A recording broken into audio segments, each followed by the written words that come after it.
Chapter 1. It was a dark, moonless night when the stranger came to Plaintown. Bobbie was done with her daily chores, and her baby brother was fast asleep. For the first time all day, the house was still and quiet, and Bobbie found her gaze drifting out of her bedroom window. She saw movement beyond the torchlight. At first, she thought her eyes were playing tricks on her. It was hard to see anything on a night like this one, when the moon was blocked by dark clouds and the torches set up around town only served to deepen the shadows. She drew closer to the window. She squinted into the darkness. There. She'd been right. It wasn't a trick of the flickering torchlight, and it wasn't Shepherd's Ellie's sheep running loose again. It was a person moving out there, but the movement was strange. They shuffled slowly forward, reaching out with both arms as if for balance. Bobbie thought it might be a zombie. She heard stories about them. Mindless, rotting creatures with putrid green flesh and sunken black eyes. They were dead things that stalked the night to prey upon the living. She was revolted and curious. She leaned in for a closer look. As she watched the figure, it seemed to totter and sway, like little baby Johnny had when he'd taken his first steps. Then it stumbled as if tripping over its own feet, and dropped to the ground right beneath the lit torch. In the light, Bobbie could see the figure clearly for the first time. It wasn't a zombie at all. It was a boy, and he needed help. Bobbie's parents honked in protest as she ran past them and threw open the front door. She ignored them.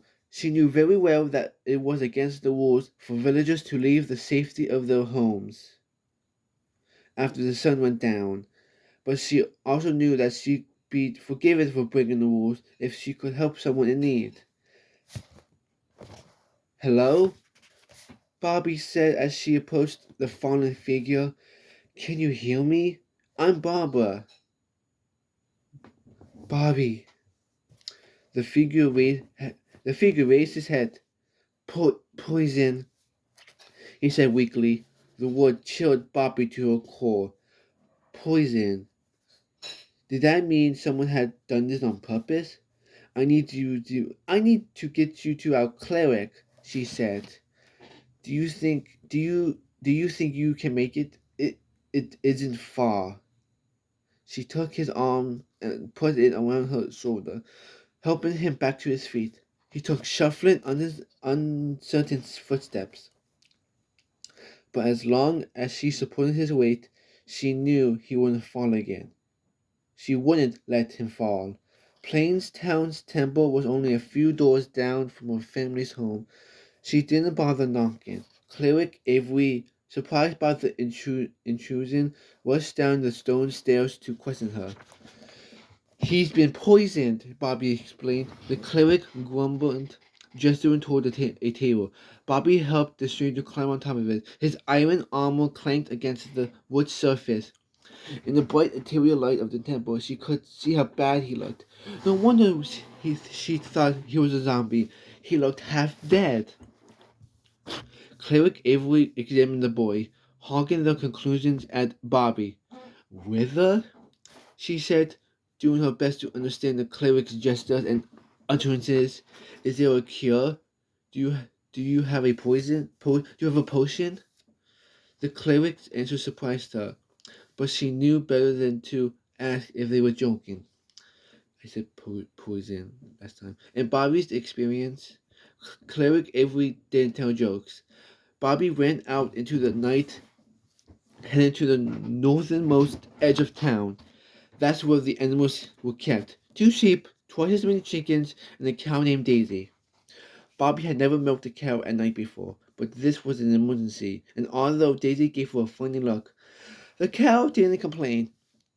As soon as Bobbie had returned to the temple, Cleric Avery forced the stranger to drink the milk, straight from the bucket.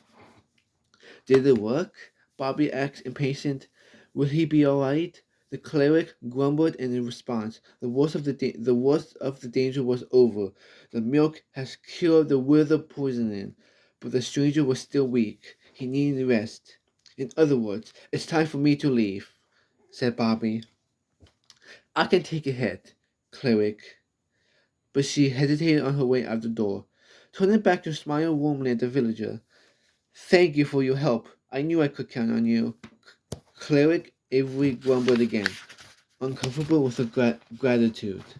The cleric, like most of Plaintown residents, did enjoy surprises, interruptions, or any sort of deviation from their daily routines. And tonight's events were certainly unusual. Adventurers came through the village every so often, usually to trade for goods or to use the crafting station. This was the first time an outsider had really truly needed a villager's help.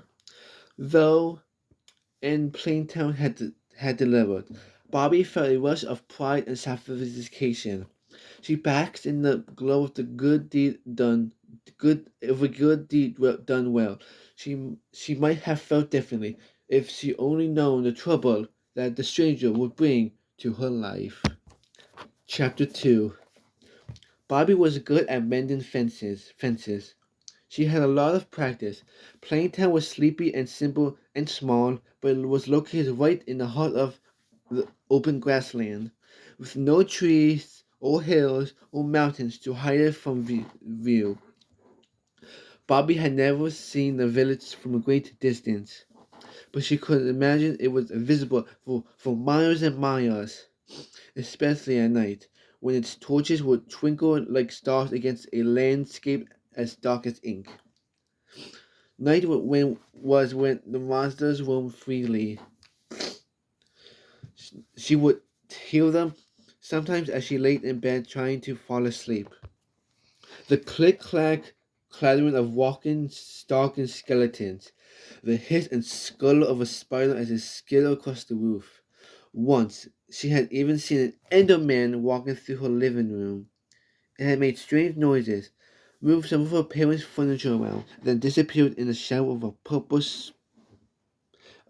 starburst. She hadn't slept a wink that night. And then there were the adventurers. Unlike villagers, adventurers had no permanent home and no real responsibilities. They wandered from place to place, and from what Bobbie had seen, they didn't always prioritize manners along the way. They cut holes into walls and fences to save walking just a few steps. They took whatever they liked from the villagers' chest or garden and left their trash behind. They got into fights with monsters or with each other, oblivious to the damage they caused. Bobbie couldn't understand that. She would never go around breaking other people's things, but as long as things got broken in Plaintown, she'd be there to mend them. There you go, Shepherd Elias, she said, and she set a final piece of fence into place. She used oak so that her repair job would match the rest of the fence and everything else in the village. Aside from a bit of stone, all of Plaintown was made from oak. See, you can't even tell that there was ever any damage. Shepherd Ellis hummed and hawed in the garbled language of the village. Barbara had to pay close attention to get the gist of what the shepherd was saying. She nodded patiently, squinting in the sunlight. They can't have gone too far. They never do, she said.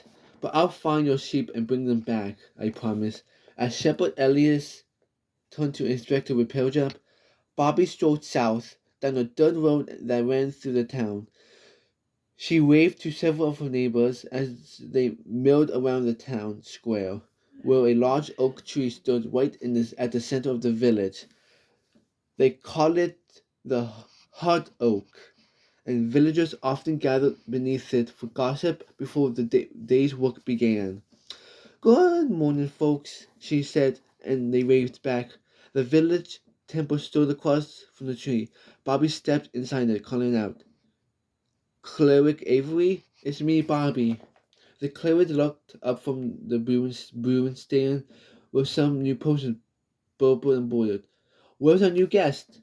Bobbie asked Bobbie. Is he feeling better? The cleric honked and gestured around in allegation. He took off, said Bobbie said, and left his garbage behind. Bobbie picked up a stack of discarded dirt blocks from the floor, and she sighed. So much for gratitude, she said. I guess he was just another adventurer after all. Bobbie slipped out the door to continue her rounds. She visited Fletcher Lee, who was running low on feathers, and Mason Breedley, who proudly showed off a stone they had polished to shine in. Cartographer Haven's house appeared empty. Hello, Bobbie called. I'm just checking to make sure you're good on supplies. There was no answer. Bobbie took a look inside the cartographer's chest. They were almost out of bread. She have to bake some today. And then she lingered, looking around the bright room. It was a colorful space with paintings and potted flowers, and a packed bookshelf. She spun a needle. She spun a needle on the desktop compass and examined a large map that had been affixed to the wall. Plaintown was only the smallest dot upon that map. It was almost impossible to fathom that everything Bobbie knew that could fit into such a tiny space. The world was so big, and the ocean, nearly a third of the map, was devoted to a swollen expanse of blue. How could be that much water in all the overworld? Bobbie was so engrossed in her thoughts that she almost didn't hear it. The shuffling sound, the tiniest movement. Bobbie wasn't alone. Hello, she said, turning around in a circle. She didn't see anyone, so she stopped and listened. She could barely hear it, but it was there, the faintest sound of breathing. Hello, she said again, alert for any sign of movement. Is someone there? With a gleeful gurgling noise, a small figure launched itself at Bobbie, leaping from atop a nearby bookshelf. Bobbie screeched in surprise as the figure wrapped its arms around her. Caught off balance, she stumbled, landing flat on her bottom. Her attacker laughed as they fell, squeezing her tighter. She wasn't being attacked, Bobbie realized. She was being hugged. Well, the baby brother was involved. It was an easy mistake to make. Johnny! She cried. You almost gave me a heart attack. Her brother gurgled happily as if he just won a game that Bobbie hadn't even realized they were playing. She hugged him back, but an instant later he had ducked out of her embrace and run over to the decks, which he proceeded to climb for no discernible reason. What are you doing here? Bobbie asked him. Do you want to make maps when you grow up? I bet you'd be a great cartographer. She watched to see if he would pick up the compass, but at the moment he seemed more interested in his own 2 feet. Bobbie liked to imagine what her brother might grow up to be. She saw potential clues in everything he did. Tap dancing on an anvil? Maybe he'd be a better blacksmith, cuddling up to a tuft of wool. Maybe he'd take over for Shipper Elias one day. As she watched Johnny jump around in front of the great big map of the overworld, she felt relieved to know one thing for certain. Johnny might be adventurous, but he never grew up to be an adventurer. It simply didn't happen. Villagers were villagers, adventurers were adventurers, and one couldn't become the other. A good thing, too. Just the thought of being parted from her brother made her heart hurt. Cartographer Haven appeared in the doorway. hovering above the commotion and shooing up the siblings back outside. Sorry, Bobbie said, laughing as the cartographer shut the door. As the cartographer shut the door in their faces. Bad baby, Bobbie said and wagged a finger, but she was smiling as she said it. Do your parents know where you are? Do they even know you left the house? Johnny giggled before turning and wandering off. The kid had a habit of wandering. Bobbie tended to find him in the strangest places, climbing on roofs and balconies, chasing chickens or jumping on beds. Bobbie assumed it was normal behavior for a baby, but it was exhausting to keep up with him. She once spent an entire day trying to track him down, only to finally discover him napping inside Leatherworker Shane's cauldron. Shane still gave them dirty looks, and Bobbie couldn't really blame them. She watched him now as he toddled up to the town golem. Goldie was a gentle giant, a construct carved from iron who kept watch over the town.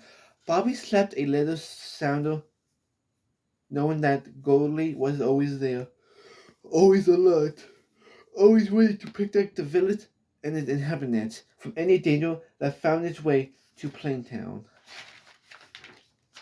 Goldie stood a head taller than any villager, and, and twice as tall as Johnny, with broad shoulders and long, powerful limbs.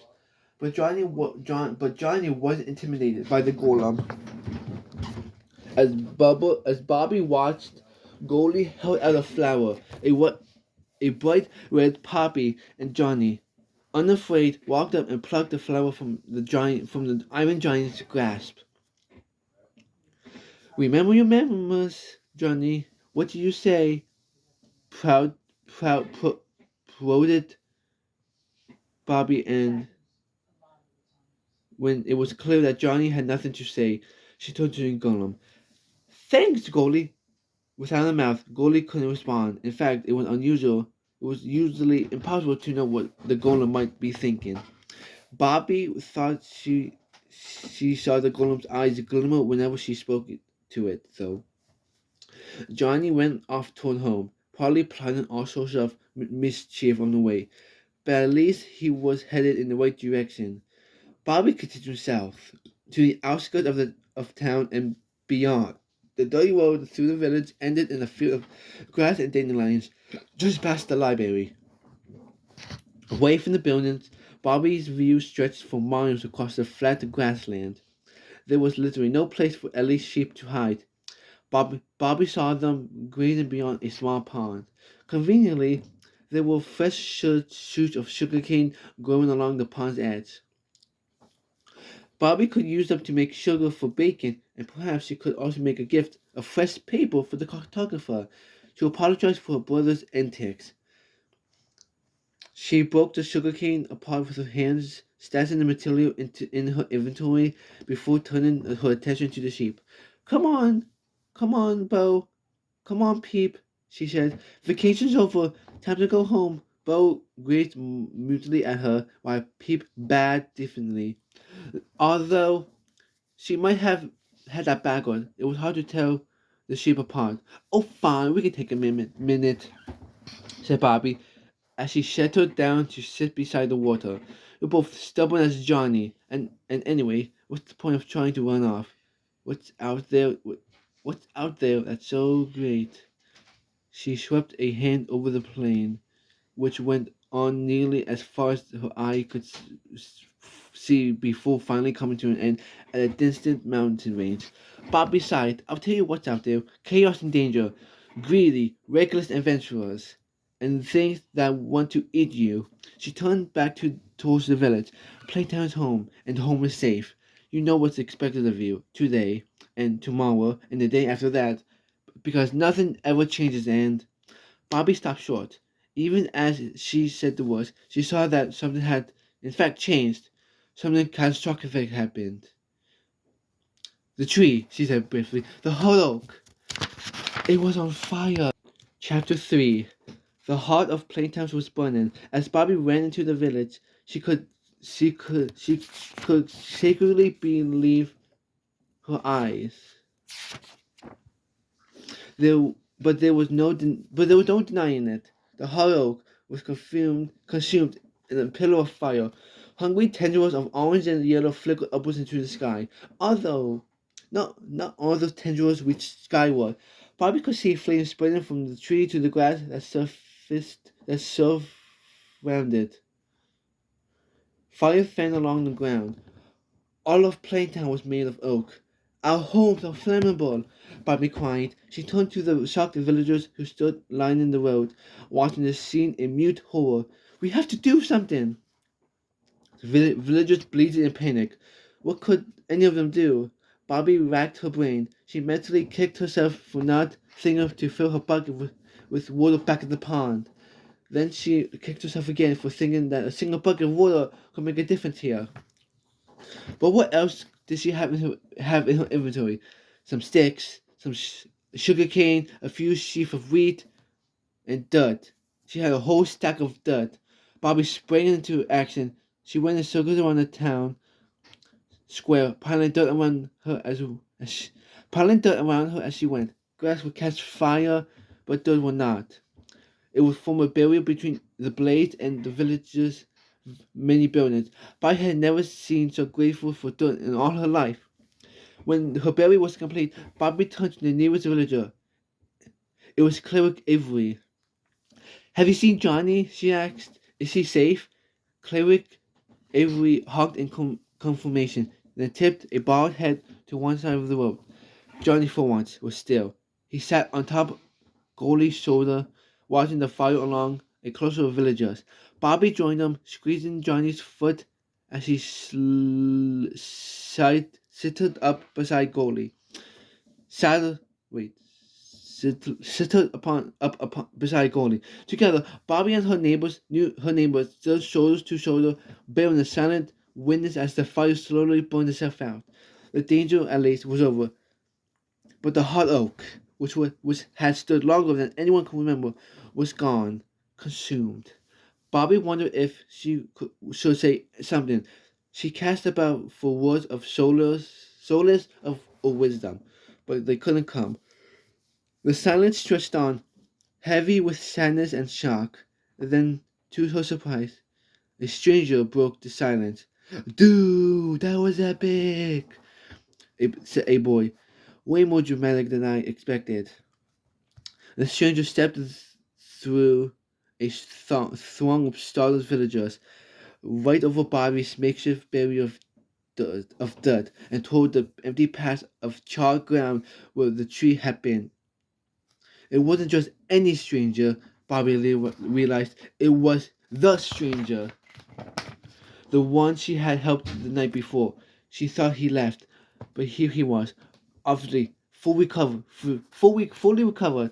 He must be feeling better because he was grinning at a time like this.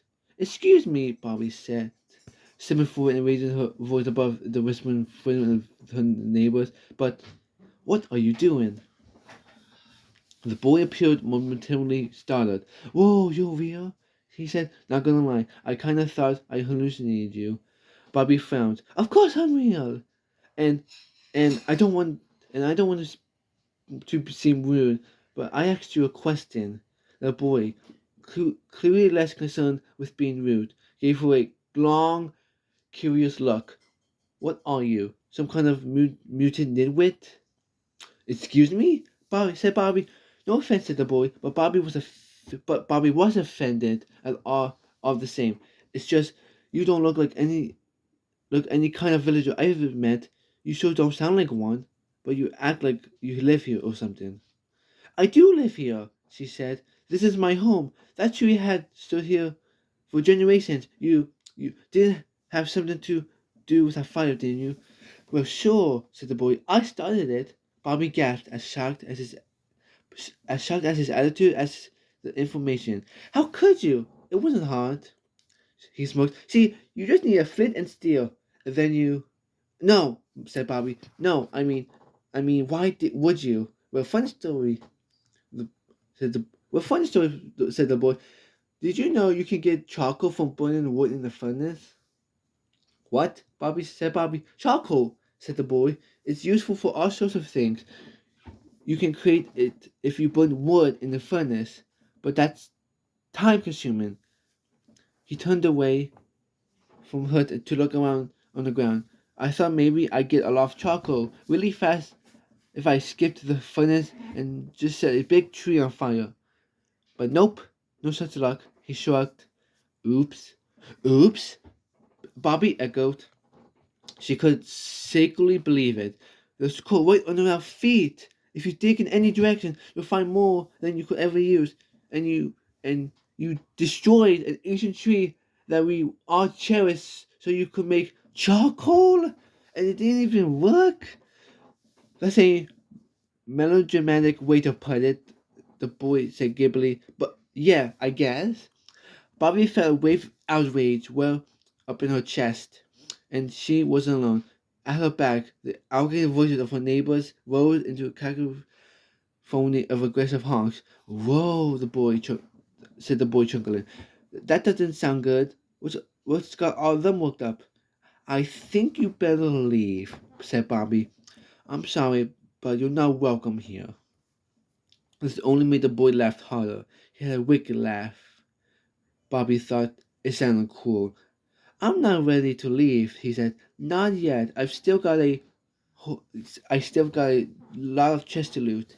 Some sheep to shear. And I think I saw a golem around here. Those things drop iron ingots, you know. Don't you dare hurt Goalie, Bobbie said, her voice as hard and cold as she could make it. The boy tittered. You named the golem? Wow, you are such a freak. And you've overstayed your welcome, said Bobbie. Leave. I won't tell you again. Tell you what? Tell you what, the boy said. Why don't you make me? And at that he drew a sword. It was the most intimidating weapon Bobbie had ever seen, shaped out of diamond, with an edge so thin it looked like it was sliced the very air. A stubborn purple aura encompassed the glittering sky blue length of the blade. Bobbie took an involuntary step back, unsure what to do, and in her momentary hesitation, a freak of movement and color flashed before her eyes. At first, she thought it was a sword, but it was Goalie. The golem has leaped forward, stepping between them and smashing a massive fist into the boy, who stumbled back and fell to the ground. Bobbie gasped, Goalie, no! Don't hurt him! The boy looked furious. He glared up from the ground, gazing hatefully from Goalie to Bobbie and back again. Fine, he said. I know when I'm not wanted. He stood, putting his sword away and dusting himself off, and Bobbie could see where his armor was now dented. This is a stupid village anyways. As the boy stalked off, the gathered villagers parted to let him pass. He reached out in spite and knocked the hat right off the librarian's clerk's head. Goldie tensed and took a step forward, but Bobbie put a steadying hand on the golem's elbow. They didn't need any more trouble.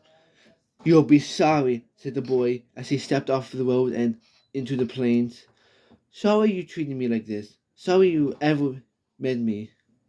Bobbie didn't say it out loud, but as she turned to look at the empty space where the hard oak used to be, she thought, sorry to meet you? I already am.